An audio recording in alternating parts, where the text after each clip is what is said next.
In today's episode, Kristin and I are going to be talking about the Ugly Art Club, which is an online community that you should definitely be checking out if you are wanting to expand your creative wings and reach for projects that have got you inspired to think outside of your journal. We're also going to be talking about being intentional about your why and asking what if, because that's going to lead to magical places in your creative practice. It's going to be a good one, so let's get into it.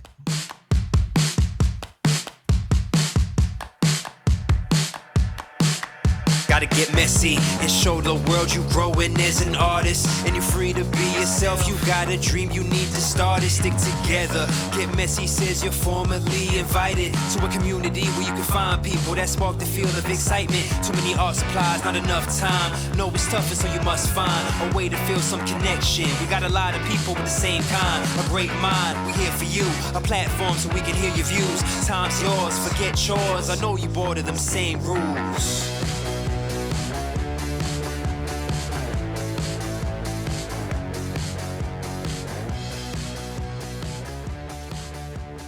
Hello, everyone, and welcome to a new Get Messy podcast episode. Today, I'm going to be speaking to Kristin, and I know she's going to have some insights to share with us that are going to have you reaching for your journal and itching to make some art. So thank you so much for joining me today, Kristin. Do you want to introduce yourselves and tell us a bit more about who you are and where you are in the world? Absolutely. And thank you so very much for asking and having me on. What a privilege this is. I feel, just super blessed to be able to have the opportunity. So my name is Kristin Peterson. I am the artist behind Altered State Studio. I am in the United States. We actually have a couple spots. So some of the time I'm in South Dakota and some of the time I'm over in Wisconsin. So a little bit of shared time, but it's been super interesting in the fact kind of learning what I like and what I need to have in both places has been super interesting. And then realizing that I maybe work a little differently in both spots. So That was the exact question I was going to ask you was, have you noticed a difference in how you create and what you're drawn to creating in the different places? Yes, it has been super interesting because in South Dakota, we have a home and I have a studio space and I can paint big and I can be super messy and it's not a big deal. I have it set up for that. But when I am in Wisconsin, we're actually in an apartment.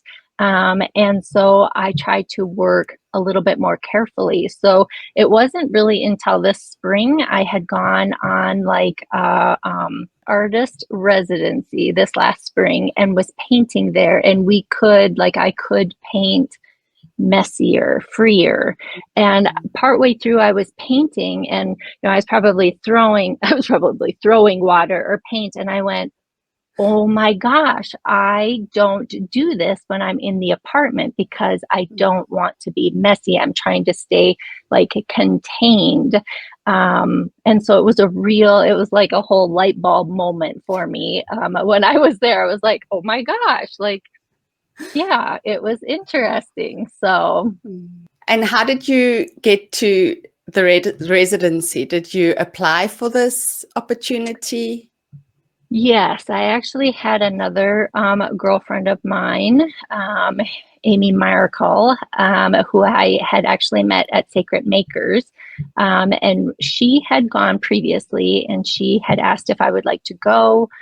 She said, we'll kind of each do our own thing, but yet we would stay. It would be like a shared stay space. And it was like, heck yeah, absolutely, I'll go. So it was really good. Like I took kind of a variety of things that I didn't really know what my plan was, but I came home with just a stack of stuff. Like I just painted and painted and painted. And it was really cool and very freeing to basically kind of, I think, come back to myself and to have that realization while I was there. So. Oh, that sounds like it was a really powerful moment in your creative journey. Yes, yeah, I really thought Mm. so because I'm not sure that part had dawned on. I just hadn't really that part Mm. hadn't crossed my mind yet. So yeah. And how's your practice changed since coming back from your residency? I have tried to loosen up a little bit, and I have painted a little looser here, but maybe not quite like I would if I were in South Dakota. So, Yeah. Would you encourage other people to look for opportunities where there are residency projects happening in their area? yeah, for sure. I feel like we as artists and creatives, especially if this is like a small business, like if this is your business, you are making and creating, and it is either for like content or maybe to sell, or, and for me, like I feel like it takes me a long time to paint. I'm not a fast painter. I feel like it's very thoughtful and mindful, and it's got to go through many stages and layers. And so, to really dedicate time and set time aside to really explore other things that you would like to do or other things you'd like to try, was really freeing, and it gives you this solid kind of set time where you don't have to do the dishes, and you don't have to take the dog out, or the cat's not sitting on your lap even though you love them. Yes. Yeah, so it's just time just for you, and I think it is really important to not have some of those outside things that sometimes distract us. So yeah. Absolutely. Okay, so could I ask you to maybe give us an overview of how you started art journaling? How has your journey looked up until now? Oh, that's a great question, actually, because I would say initially, when I grew up in a really creative home. Like I'm like a third generation artist, and we would be painting. But for me, some of it was the struggle of painting on a canvas. And so I would work in a journal, trying different things and working things out, trying different color combinations, what things looked like, what things I liked. Like it was, it's been a long journey. I actually have it. I have the journal here. Oh, Let yeah. me grab it. This, um, this little Oh, chunky wonderful. thing, is actually one of the first ones that I made. And Oh, it's a whole hot mess, but I really, like I said, it was really this journey. I'll just share just a little bit more oh, about color combinations and putting things together and trying things, that I really, there was something about the journal that it's just paper, right? And so you can play and you can make a mess, and you're not like ruining something expensive or something that has to be hung. Like you can just play and have a good time, and yeah, make a huge mess and a big lake, and it'll be good. It'll be good. oh, oh, that's fantastic. And so, how long were you in that journal before you realized this is art journaling? I would say probably, I don't know. It would be great. I don't know if I actually have dates on some of those, but I Mhm. have like many initially. I liked working in journals. Like I had also done, I took a face class initially, and we worked with one face for the whole week. Like different you would draw it differently, different color combinations, all that kind of thing. And when I got done with that too, I did an art journal of just faces. And so I would do, I can't think of what her name is, but she hosts that 29 faces. And so you do like a face a day. And I worked in that for a couple years, actually, participating in that challenge.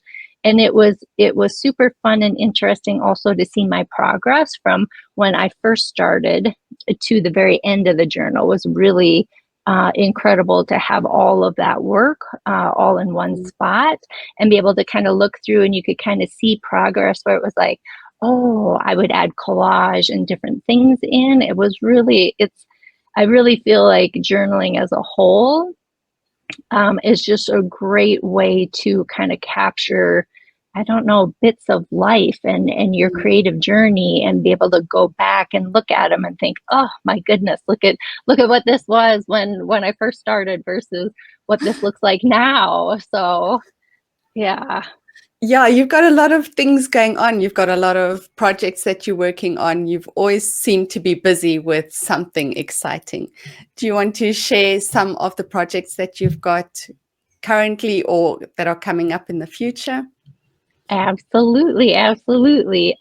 We actually just did our sharing season for the Ugly Art Club this last weekend, and I don't know if I have one close, but we did recycled gift bags was what I made out of magazine pages. They are so cute and they're so addicting to make. I just love doing those, but we just did that, and that is actually still available. We had 8 additional guest artists that joined us, and so they've got extra content, which is super awesome. So if people are looking for that, they could go to theuglyartclub.com under play dates. And then in 25, looking ahead, I shouldn't be looking too far ahead, but I've got, I'm working on stencils. And so that will be coming up here in 2025. Christine Nazaro and I are working on a little something behind the scenes, which is always fun. I love Christy. We always have a good time, and I think that we play really well off of each other and kind of how we create and what we bring.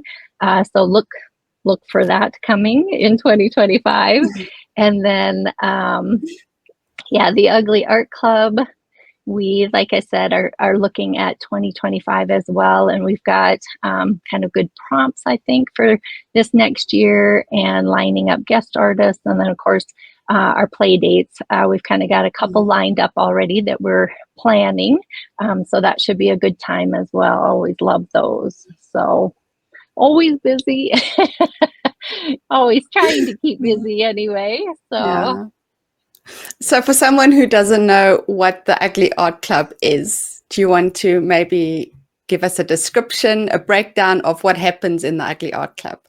Yes, thank you so much for asking. So at the Ugly Art Club, we really are about, there's 3 of us as founders. So myself, Tiffany Goffsmith, and then Dee Dee Catron. And it's really about kind of that creative artistic journey. Like, I feel like sometimes art isn't beautiful and you have to work through kind of those ugly stages, or you have to, like, I have so much art, I have so much ugly art here, but you have to be able to work through to really find your own voice. And it's really hopefully our goal is to get people making more.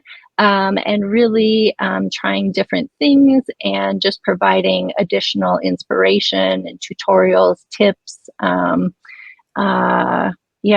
anything to help make and move that creative journey is really what we're about. That's fantastic. So how did you decide to start the Ugly Art Club?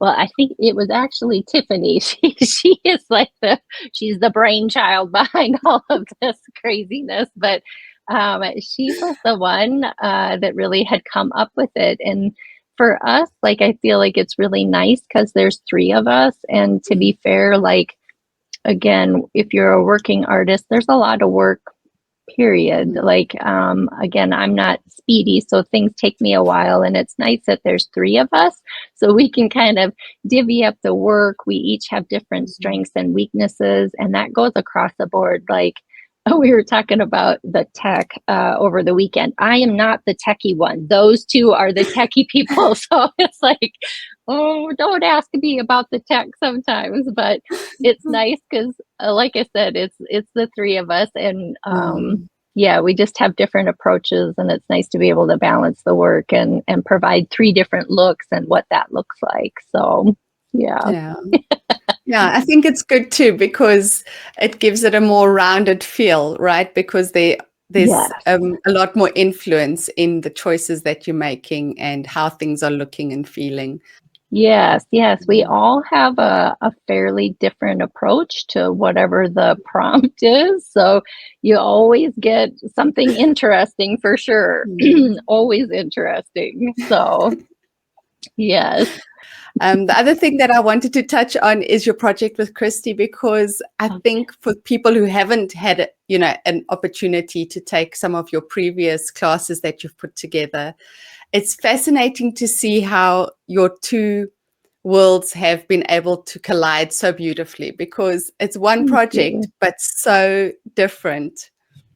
Yes, Christy and I have a different approach, but it has been super nice. We have a couple paid classes. Oops, my kitty is helping. Yes, a couple paid classes out there. But we did the trading the papers, which is kind of a nice insight into us and kind of how we work together. So our trading papers is actually a free class that they can go. It started off with, we just grabbed little bits and pieces. We set kind of a number so that you wouldn't overwhelm the person, but we would send them this little goodie bag, and then you would make stuff out of whatever was sent to you. So it has been it's been super fun.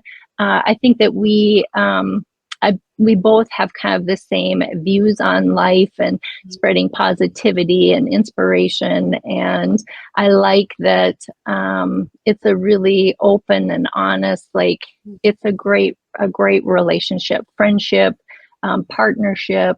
And I certainly hope that, again, anybody that takes any of our classes, that shines right through, I think. So on both sides, you always get two approaches to the one project. So I've always loved it because it shows you to be open to be possibilities, right? Because the project's got the same base, and as you say, you've got the same approach, same viewpoint on how you would like to spread your positivity through your art, but how you are able to interpret the little bits and pieces that you send each other and make it completely your own and stay true to your creative voice, even though it's a project that you're working on side by side. It's always fascinating to see how the projects unfold so differently, yet so beautifully and cohesively. It's amazing. Thank you. I do like that. I think that too, we do try, like you said, I think it's really important. Like we normally try to have some sort of like a printable or something that, again, it comes from the both of us, so that, again, you kind of get this little mingling, a little bit of the one artist, but you can see little glimpses of the other one kind of tucked in different spots. So it is really a nice blend when you look at the whole thing. For people that are wanting to maybe also find a collaboration partner out there, what steps would you suggest that they take in finding someone that they can connect with?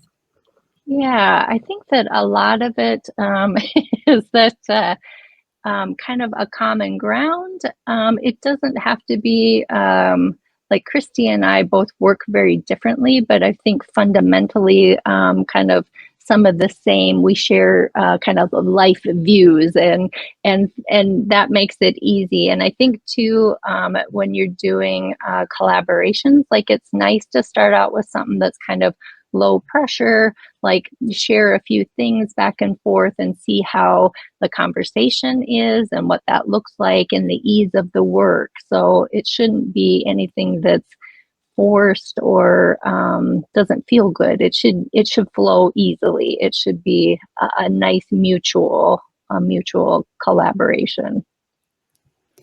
So how did you and Christy connect originally? I want to know the origin story. This part's super interesting because at the time, it was really at kind of not really at the very beginning, but COVID was out there. And I was on Sandy's website, and Sandy and Ray, of course, are always partnered up, and they were offering that they would assist with making an online class. And Christy and I both applied, basically, and we each got in. So it was us kind of going, oh my gosh, did you do this? Oh my gosh, I got to redo this. It was us kind of sharing these little stories as we were going through learning kind of how to do the online and what a class should look like. And I have to give it to Sandy and Ray. They were the best at helping us navigate through that whole journey. Because I don't know. I mean, I think I knew probably in my head how much work it is to do an online class and do it well, but they were so gracious and so kind and just kind of grabbed our little hands and took us right along as we were going. So that was really how Christy and I initially had kind of got together, was us talking through this online class and what this looked like, and trying to wade through all of that. So and out came this beautiful friendship and this lovely partnership. So you just never know where things are going to come from. Right? Yes. And saying yes to big, scary things. It's important.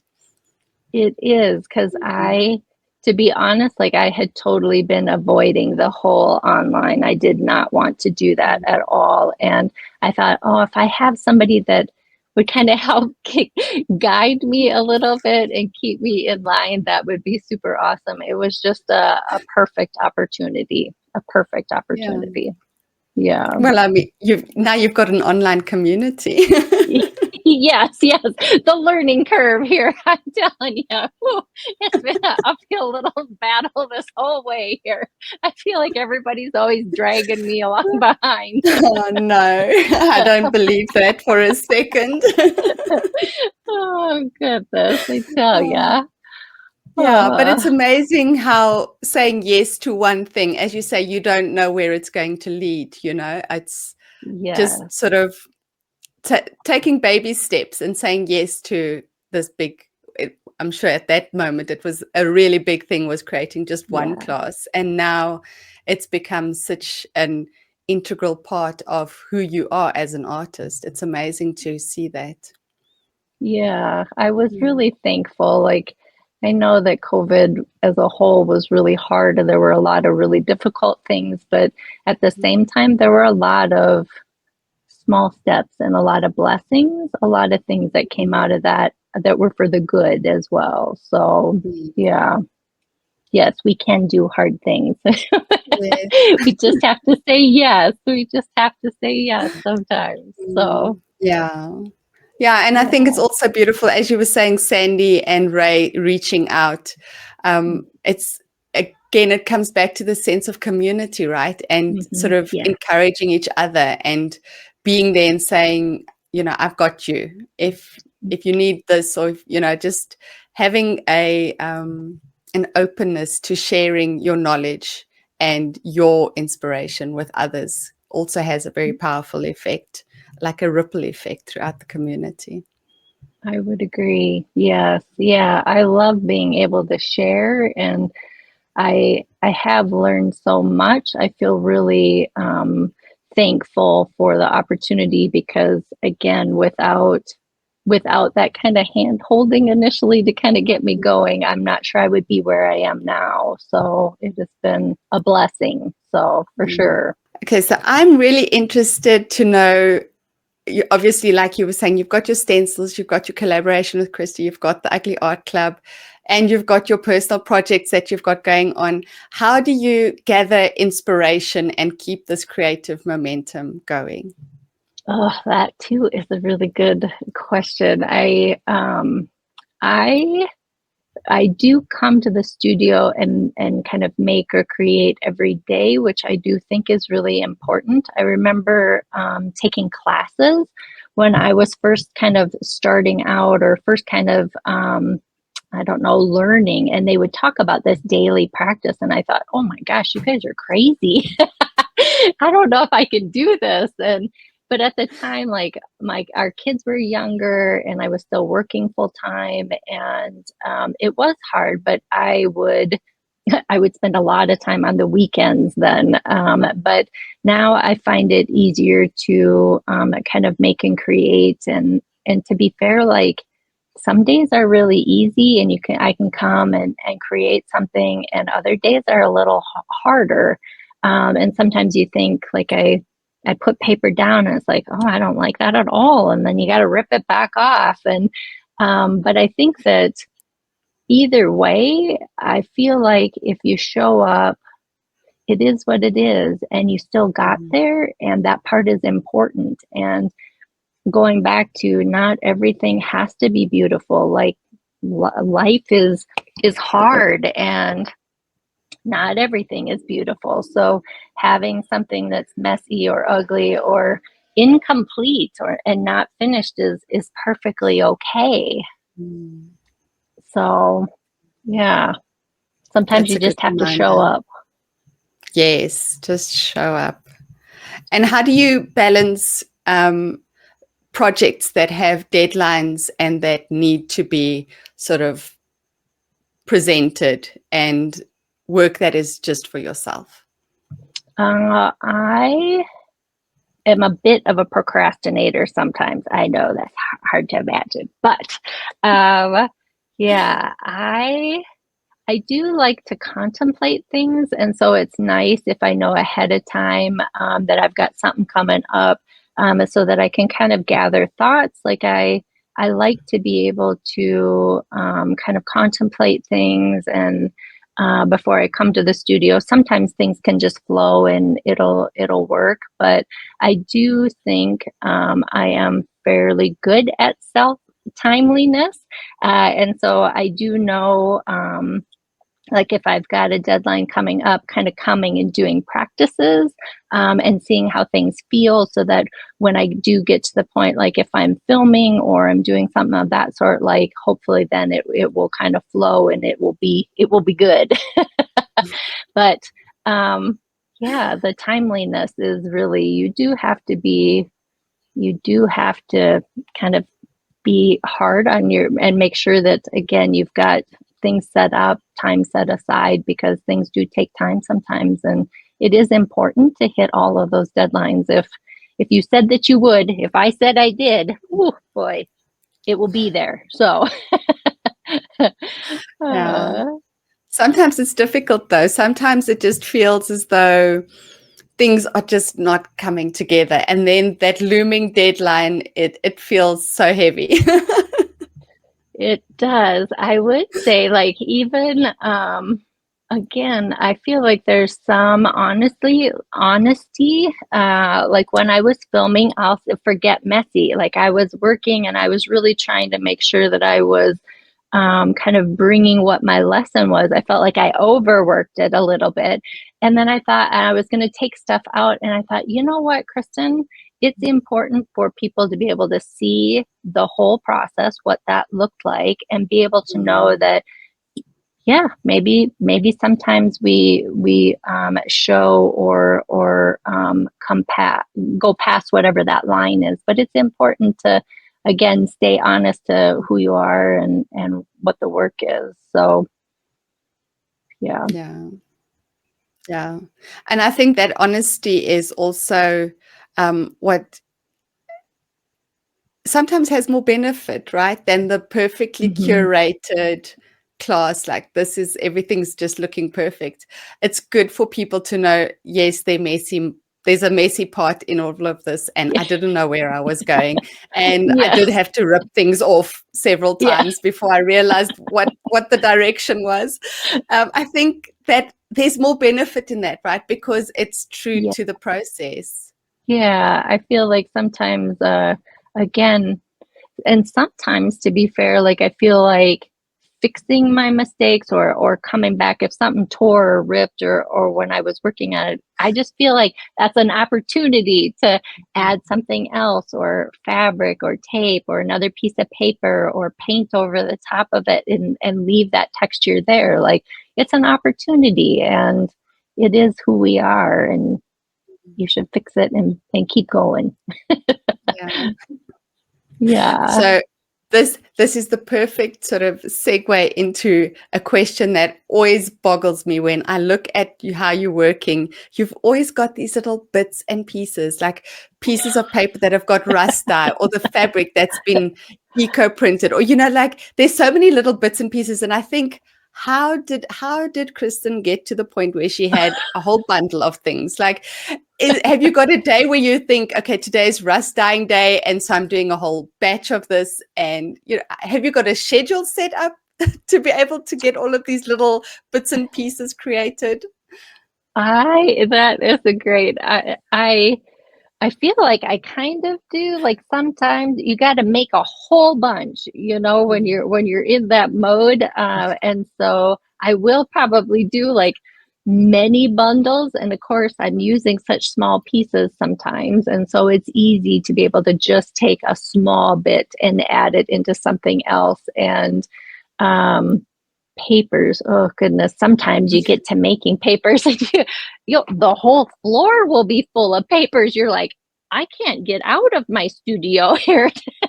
It's like, oh well, it'll be fine, you just kind of step over them as you go. So yeah, sometimes when you just got to keep going. I always think too, if you get out that jelly plate like that, you just grab the whole ream of paper, put that beside you, and then just go ahead and keep going and just keep putting the papers down and laying them hopefully so that they can dry. But yeah, if you just make a whole bunch, yeah, I do really enjoy the making, I think. And again, sometimes it's not, it doesn't have to be, that's part of it as well. The whole creative process. I feel like sometimes people think, oh, I have to make something, but it's all part of the journey. So if you spent the day eco dyeing or rusting stuff or dyeing papers, or that's part of it, like just enjoy it.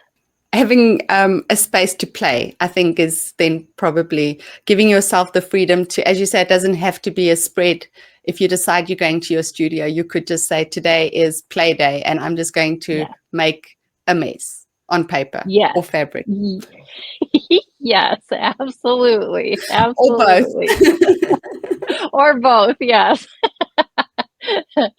Oh, for sure. Yes. So have you got a favorite medium that you like to incorporate into your journals? I at first I think, oh, it's got to be acrylics, but I say that, and then I have really been loving the watercolors, and so really what I think it is like a fluid of any kind. I feel like if it moves when you spray it or you drip it or you drop it, that's what I like. Like I um I have everything from I probably don't have very many of like the really thick acrylic paints because I typically work so loose or wet. So a liquid of some sort would be a definite bonus. So and I should be better about maybe sticking with one product, but it's like, no, I like the mixing and the matching and the all the things. So it's like, nah, I'll just keep using whatever's close at hand here. Yeah, and it leads to magical places, right? That Yes. just sort of Yeah. reaching and grabbing and mixing and seeing what happens. Yeah, because I do think that there is magic in that. If it's not consistent, like what if you do this? That's the best question, and it really leads to magical things. So I think you just have to explore and try it. I'm writing this down. What if is the best question. It is. I used to give out a little card, a postcard, when I would be teaching like little journal classes, because it's like, it's a reminder. What if I try this? What if? So I would give people that as like almost like a permission, like you should be asking this all the time. What if I try this? So yes. I love that. That is fantastic. You mentioned earlier that you've got some stencils coming out, and I know that you've created quite a few stencils in the past. How did you get into making stencils? Well, I have to be honest, like I reached out to Stencil Girl way long ago, but it was like I totally missed the mark. I was not doing what I was supposed to, and thank goodness I circled back. And at one of the classes, I was an assistant, and actually Mary Beth Shaw happened to be there and sat across from me, and I was like, I, I I need some, I got to do some stencils. And she was like, absolutely. She said, you just have to draw some up. And so it is a little bit different thinking of stencils when you go to, draw versus how they're going to look.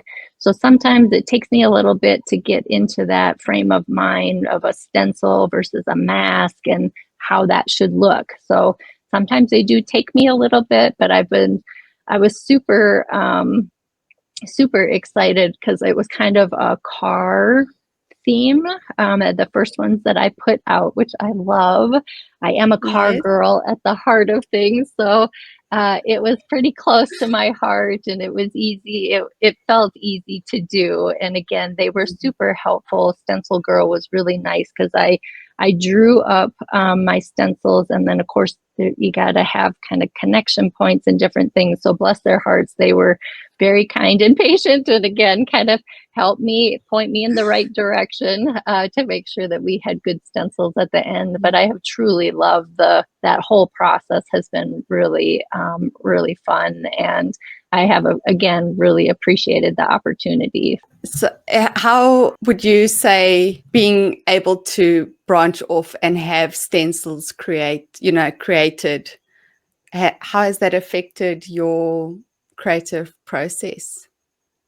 Oh, and I have to be honest when I say I'm sure that I should be always promoting my own, but they have so many good ones. So it's like when I make projects, it's like, I'm going to use all of my favorite ones. So I have like as many stencils out as possible. They probably think I'm a crazy woman, but I love them with the jelly plate. I love them adding in, like sometimes I feel like if we're working in a journal or even painting or doing something like that, when it gets to like adding darks, I feel like sometimes that's kind of scary. And so if you use a stencil and be able to kind of put them in that way, it feels easier sometimes. So I like being able to use the stencils that way and kind of layer things up as you're kind of working. If you start with a stencil on the bottom,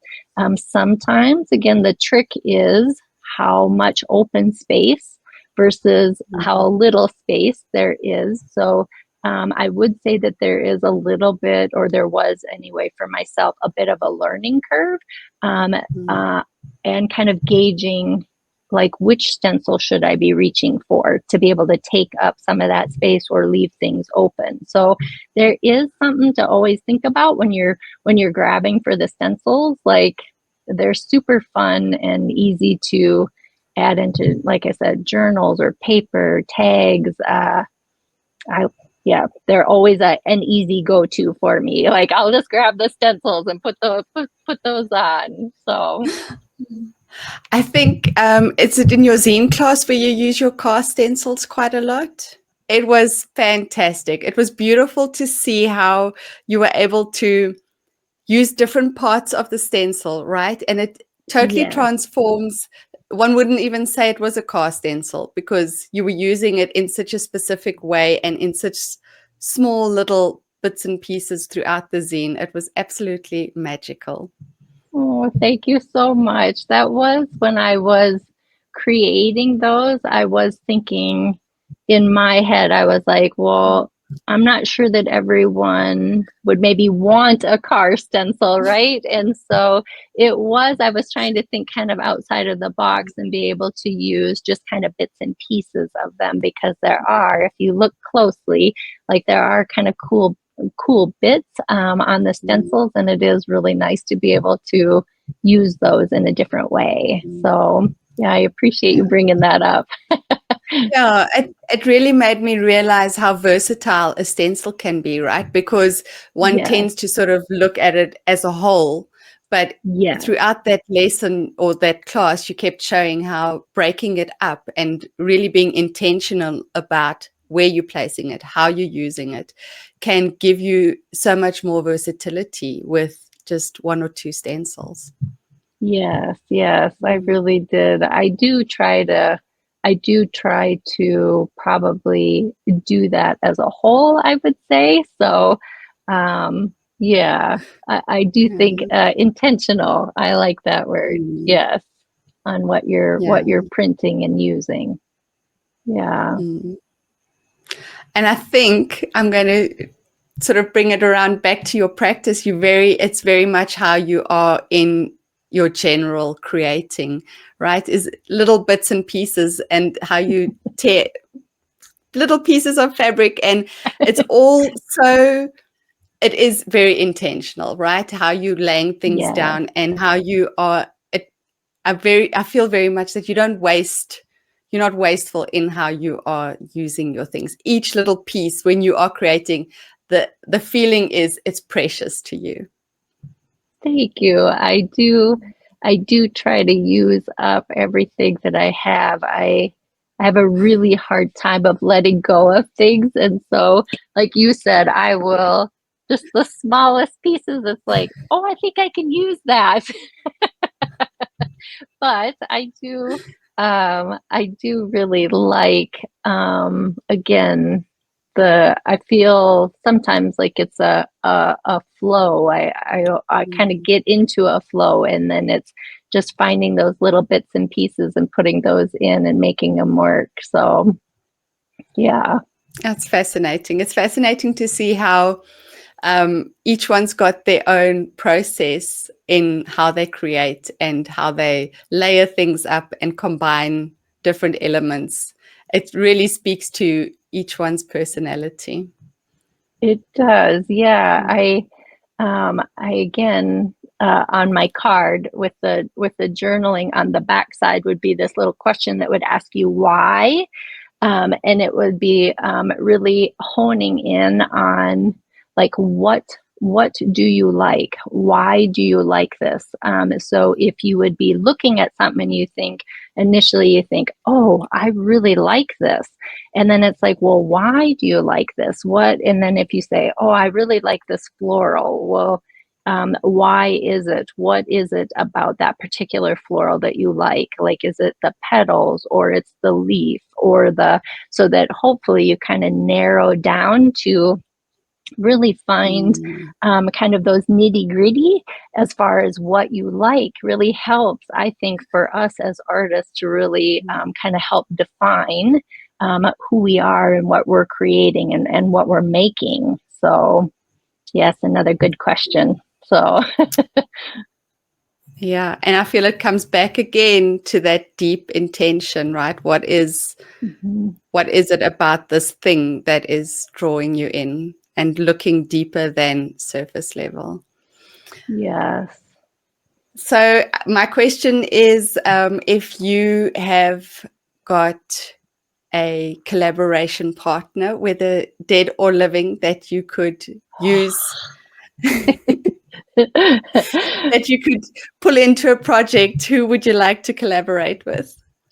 Oh God, there are so many good, great, wonderful artists out there. That is really a tough question. There's so many.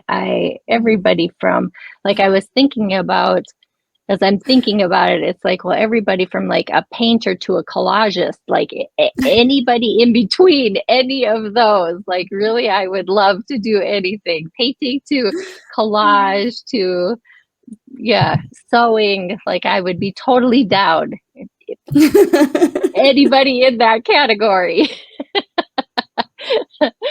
Oh, Oh, I love that. Okay. Anybody that's yeah. out there. Yes, yes. Oh, Oh, just being open to yeah, creating that. And I think that is very much how you are, right? Is you live a very creative life and you've got very multifaceted interests in how you are yes, creating. Yeah. So yes. it's hard to pin down when It is. everything is inspiring. Yes, it's really difficult. It's really difficult. Uh, Oh, thank you so much for talking to me, Kristin. It has been such a treat. And I really hope that everybody is going to be inspired to dig a bit deeper into what is their why and take some big, scary steps, because it's been so interesting to talk to you and to hear how you've managed to say yes to things that you maybe didn't feel ready for, but that led to such fantastic places. Absolutely. Well, it has been totally a pleasure. I have totally appreciated our conversation today. It has been super fun and you made me feel very relaxed, and this is super easy. I have really enjoyed it.